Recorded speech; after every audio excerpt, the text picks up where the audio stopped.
Good afternoon.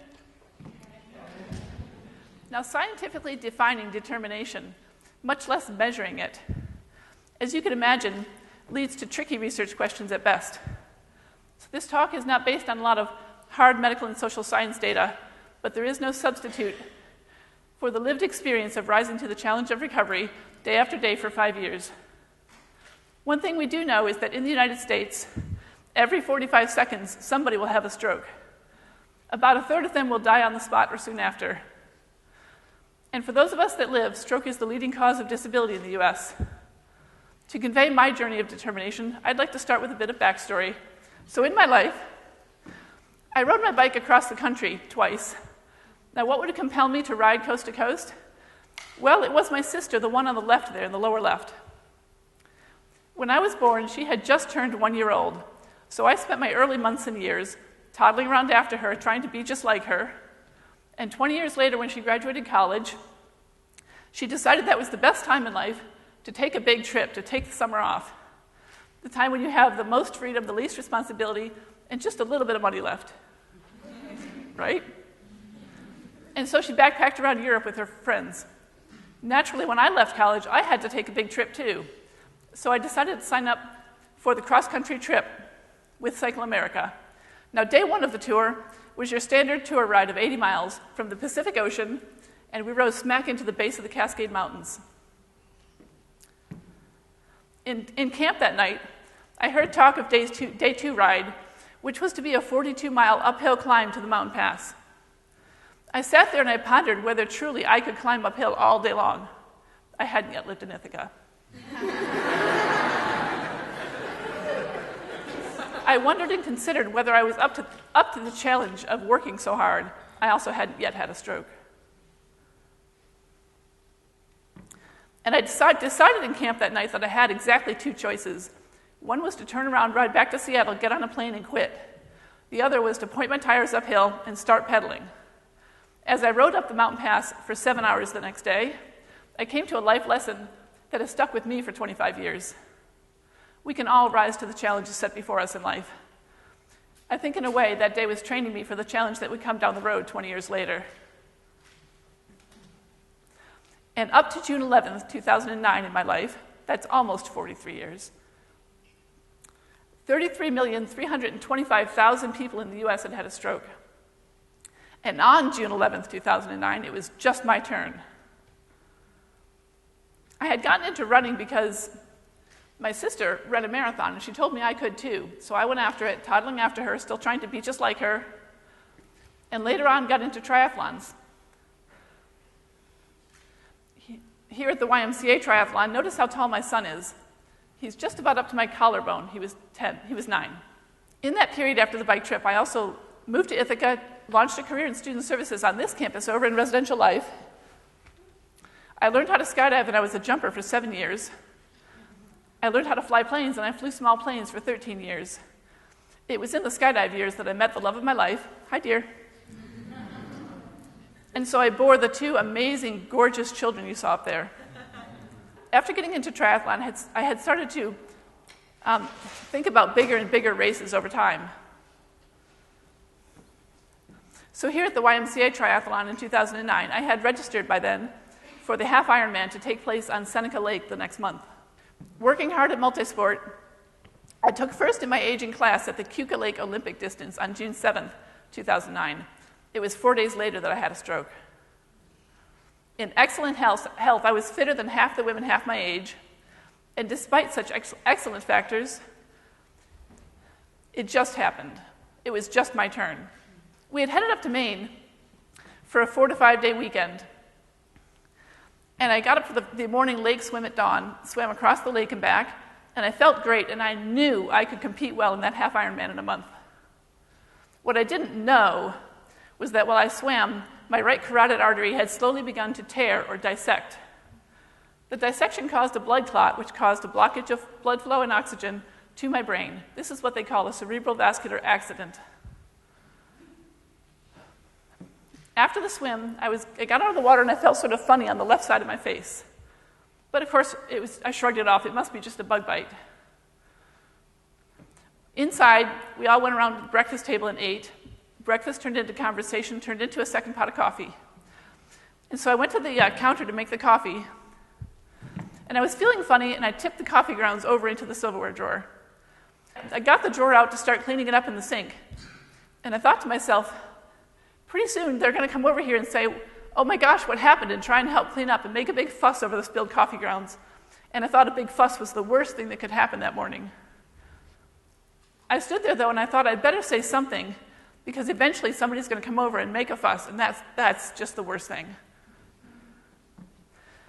As I stood there trying to think of what to say, I knew that what I wanted to say was not going to come out of my mouth. Something was very wrong. But I turned around anyway, and I said, hey guys, I'm not supposed to have the coffee jitters until after 3 cups. Look what a mess I made. And also, honey, when the EMTs come, tell them that out of the water I was feeling funny on my face over here. They'll want to know that, so when the EMTs come, tell them that. All that came out of my mouth was a garbled mess of non-syllables and consonants. Garbage. And my speech sort of went on and off, okay and garbage, over the course of the next hour or so. We went to lay down in the hallway daybed,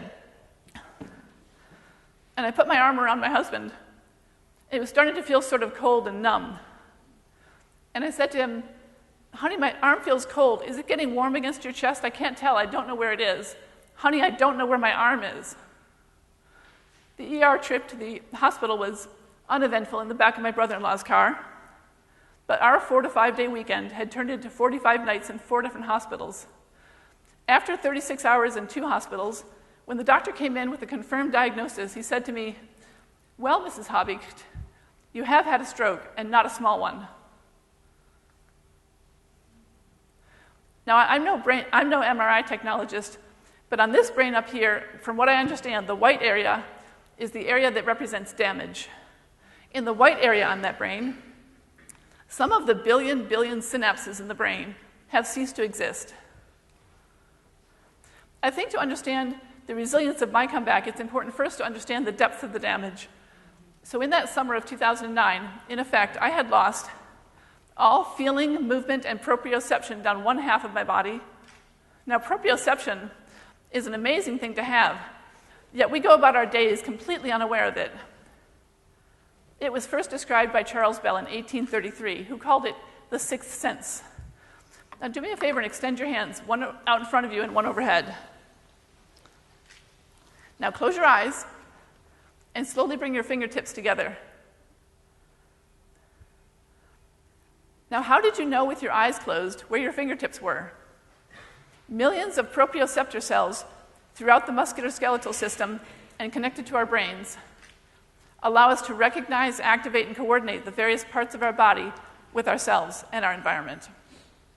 Without one-sided proprioception, it's nearly impossible to sit up, stand, forget running. It's also impossible to track what's going on in the room, because left of center, one half of the room did not exist. My body did not exist, and one half of the room did not exist. Honey, where's my arm? Moreover, I had lost the capacity to effuse with the strength of a passion I had once held for life.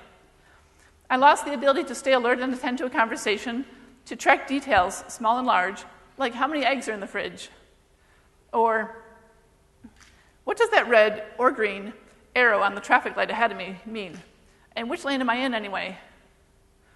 I lost all of this cognitive and physical use of my body, but I retained no small amount of resolve. In that hospital stay, I resolved that A, people recover from stroke, therefore B, I could recover from stroke. I ultimately viewed my story as more inspirational than tragic, so I infused it with hope, and I wrote my character as more superhero than victim.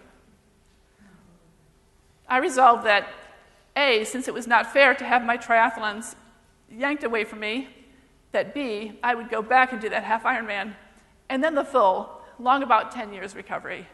Now, the full Ironman is still just a bit less than half the ultra iron that Adam spoke of this morning, but it's good enough. So I resolved to work hard in PT. I resolved to gain some dignity back, and to do this, I had to resolve little things along the way, like to brush my teeth every day and change my underwear too. These are not small issues in a hospital stay. I resolved to make somebody laugh every day, but also to cry whenever I wanted to. I shed a lot of tears. And I also resolved to adapt and make use of tools along the way. So I shed those tears working and crying in physical therapy and also in what we called snuggle therapy up there on the left. And soon out of the hospital, I adopted new ways to gain fresh air and fun.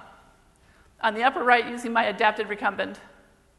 And on the lower right, downhill skiing in the adaptive ski program at Greek Peak. All of this unfolded in reality so far through 1,745 days of patience. By just about year 4, I went back to that YMCA triathlon and noticed by then how tall my son has gotten. He's about up to eye level last year. And a month after this, I got on the upright, unadapted bike and rode away. I rode for 8 minutes and cried for an hour. And then I rode the day next, and the day next, and the day next, and the day next, something I had even doubted would be possible. And because that sister of mine set me on a pedometer challenge back in 2010, I began exercise walking. She handily won the pedometer challenge. But through walking exercise, I by now can walk 4 miles in just under 2 hours. And that's approaching normal. So 8 days a week, 27 hours a day, I tap into new wells of patience.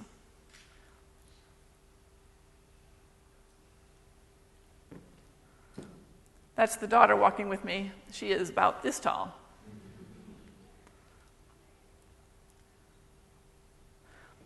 And I'm not done. Like I said, this talk is not based on a lot of hard science, but in my experience, determination is nothing less than a knock-down, drag-out, teeth-gnashing, fingers-clawing, all-out fight to resolve and to never give up.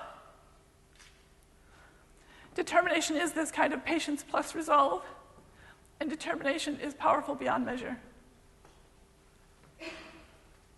Thank you.